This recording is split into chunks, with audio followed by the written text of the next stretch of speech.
Coming up on Hands on Tech, let's take a look at a complex topic. It's YouTube and copyright strikes. Stay tuned. This is Twit.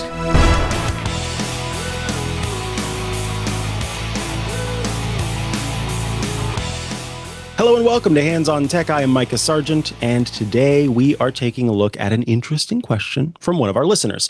David has written in with the following question. David says, I understand about copyright laws, which already right there, I'm like, I'm interested because I tell you, those things are complicated. Anyway, David says, I really don't understand how others can post videos that can stay on YouTube for years, but if I post exactly the same content, mine gets blocked. The other posts are not from the original creator. Do they get permission or do they just get lucky? Can you explain why? So, David, this is a very complicated topic, and honestly, some of it is black box, black magic, meaning that you just don't know what might be going on, what might be happening behind the scenes. But I want to kind of break things down a little bit and talk about the way that YouTube handles this first and foremost and most regularly before we kind of get into what else might be involved here. So, YouTube introduced a really, I think, complex and I hesitate to say cool, but it is cool in the sense of what it's capable of doing. Cool system that's called Content ID. And the way that Content ID works is people who own content, copyright holders, I shouldn't say, because not always necessarily a person who strictly owns the content, but the person who owns the copyright for the content these people are able to upload content to YouTube's Content ID system. And it creates a database, or it goes into the database that Alphabet, the parent company of YouTube, has in place. And from there, then that gets compared with what gets uploaded to YouTube. So I want to give an example. I think that's the best way to kind of understand this. I am the copyright holder of a song that I created, right? Which, I didn't get a record deal. I just did this myself. And my song is Foyer. It's very good. And I think it's going to go places. And I don't want anybody stealing my song unless they plan on paying me for it. So I go into the Content ID system and I upload the song to this Content ID system. And what that does is it basically gives the system permission to understand the song, on a digital level.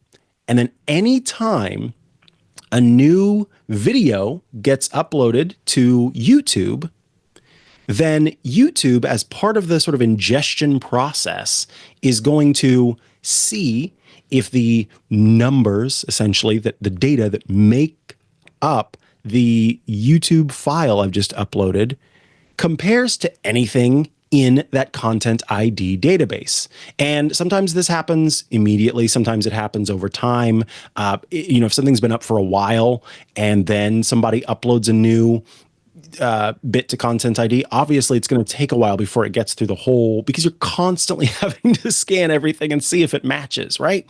So this can take some time, but essentially if somebody out there uploads my song playing over their photo slideshow, and they didn't pay me for it or get my permission in some way, and I've uploaded it to Content ID, then Content ID is going to go, oh, that's Micah's song, and he said, no, you can't have it, and will then take that video down. But here's the thing.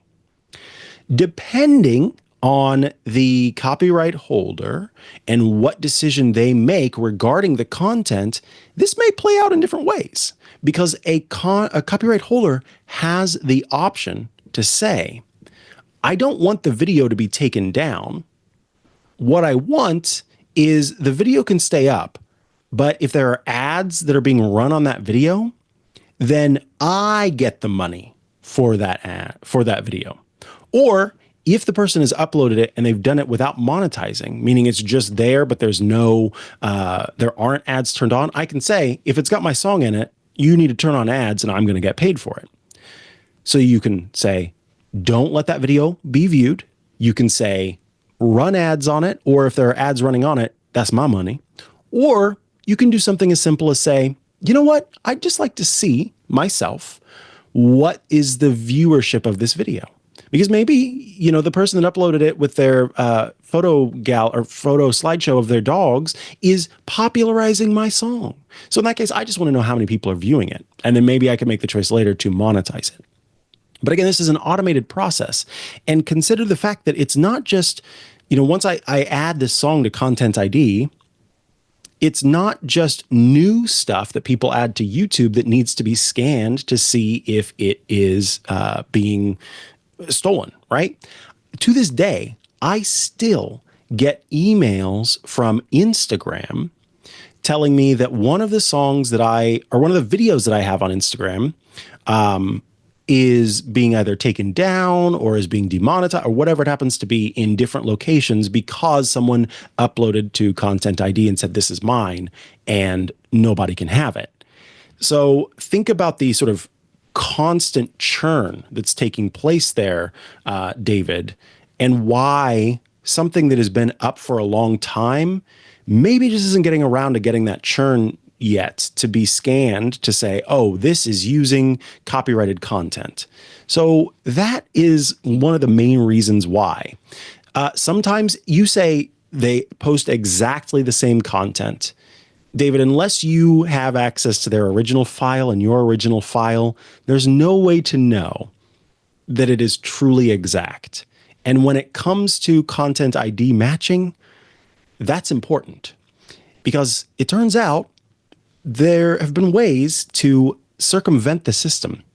If you've ever typed in the name of an episode of a show that's airing or has aired at one time, and suddenly you find that you're able to watch it on YouTube and you're going, I thought this was a show I had to pay for via a subscription, you may notice that the video is mirrored, or it's upside down, or it's slightly stretched, or the audio has everybody's pitches dropped by, a little bit. All of those are ways to circumvent Content ID. There are limitations to the matching ability.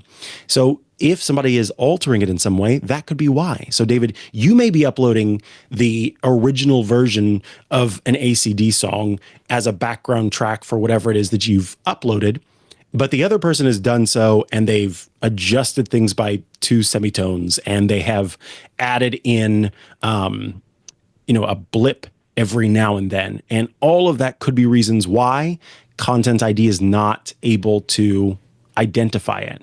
It turns out that short clips sometimes might not trigger a match. Also, lower quality video or audio files may not trigger a match. It's just not a perfect system. So in that way, I suppose luck is playing a role. But I think luck and longevity, longevity is not the right word, but sort of history, are playing in this person's favor potentially. Of course, some content might not even be in the database at all, but you are talking about kind of the same and yours is getting taken down. So in this case, it probably is the case. There are times when copyright holders might do sort of selective enforcement. Maybe for some reason you were the one that they came across. And so yours specifically, maybe it's not as automatic, yours gets pulled. It could be that, they had originally just said, hey, if the content, if this content is matched, I just want to see the views. They see yours and it's not getting many views, but there's one that's popular. And so I'm going to go, you know what? I don't want the one that's getting few views to be able to use this because I want this one that's like taking off to be the one that gets to share my song and make it more popular. So yeah, there are just loads of different reasons, which of course finally gets to the big one, which is that yes, in some cases, they are licensing the work. As someone who uploads, you've probably seen a place where you can say, I have licensed this. Or if your content gets Content ID matched, you can dispute by saying, I have a license for this, and then share that license. So Oftentimes that stuff happens automatically in the background, but occasionally, again, because Content ID is not perfect, that falls through. And so it ends up being something that you have to correct afterward.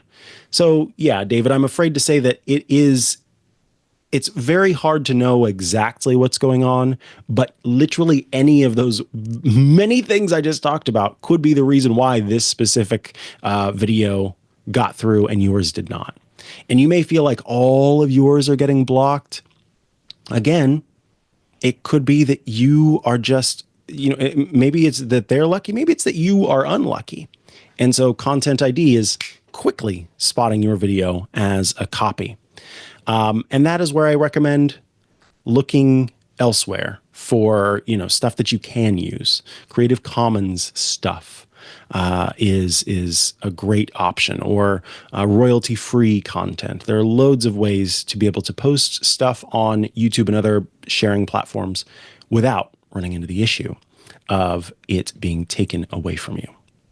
All right, we've got a little bit of follow-up next, but I want to take a little moment here to remind you all about Club Twit at twit.tv/clubtwit. When you join the club for $7 a month, that's it.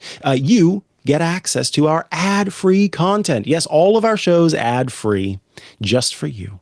And we'd love to have you in the club. You also get access to the Twit Plus bonus feed that has extra stuff you won't find anywhere else behind the scenes. Before the show, after the show, special Club Twit events get published there.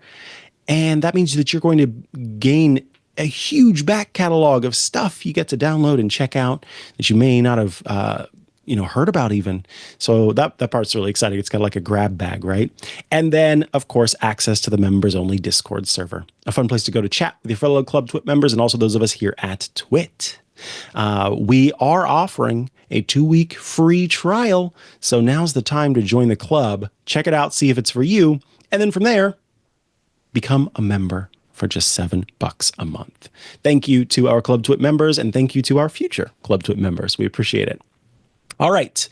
The follow-up comes in from Jerry. Jerry had written in to ask about some issues that he was having where he was plugging in his iPhone on his Windows machine to do backups, and it just wasn't working. He couldn't get the iPhone to show up.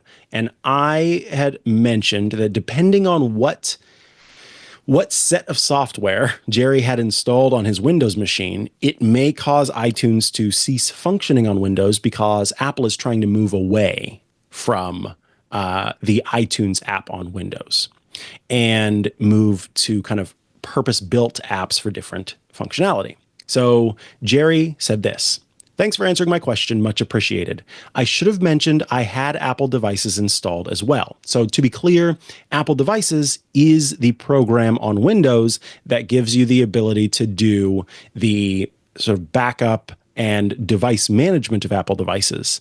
And because that was installed, it had moved Jerry into the bucket of people who are losing access to iTunes because Apple wants to get rid of that. And so the second that you install one of the newer generation tools, then iTunes as the older generation tool ceases complete functionality, meaning that there is still some functionality, but it's limited.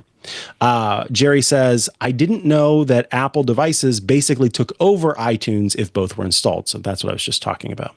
"After listening to the podcast, I made sure my music was transferred to Apple Music." So basically, going in iTunes and making sure that full library of content, because it sounds like Jerry's not using Apple Music, the streaming service.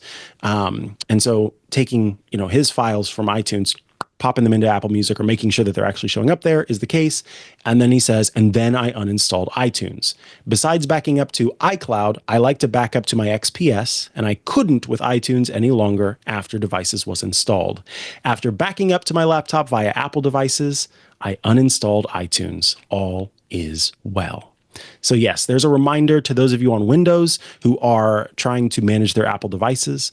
Apple wants you to leave iTunes in the dust, and that means getting the purpose-built apps from Apple, including Apple devices for managing your devices, Apple Music for managing your music, and I think that it's like, Apple TV for managing your media content outside of music.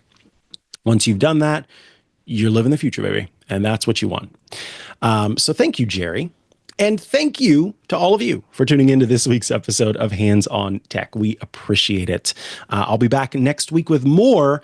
Be sure to reach out. hot@twit.tv is how you send in your delightful questions. And I thank you for your detailed and in-depth questions. I'll see you again next week. Bye-bye. At twit.tv, you don't have to choose between Apple and Microsoft. You can get it all in one place. Tune into Mac Break Weekly, iOS Today, and Hands on Mac for up-to-the-minute Apple news, app tips, and in-depth event breakdowns. For the Microsoft enthusiast, Windows Weekly delivers top coverage on Windows, Surface, Xbox, and more. And Hands on Windows offers practical, real-world advice. Security Now gives you the latest in cybersecurity insights for both, from product launches to software updates and all those great events. Twit.tv covers it all.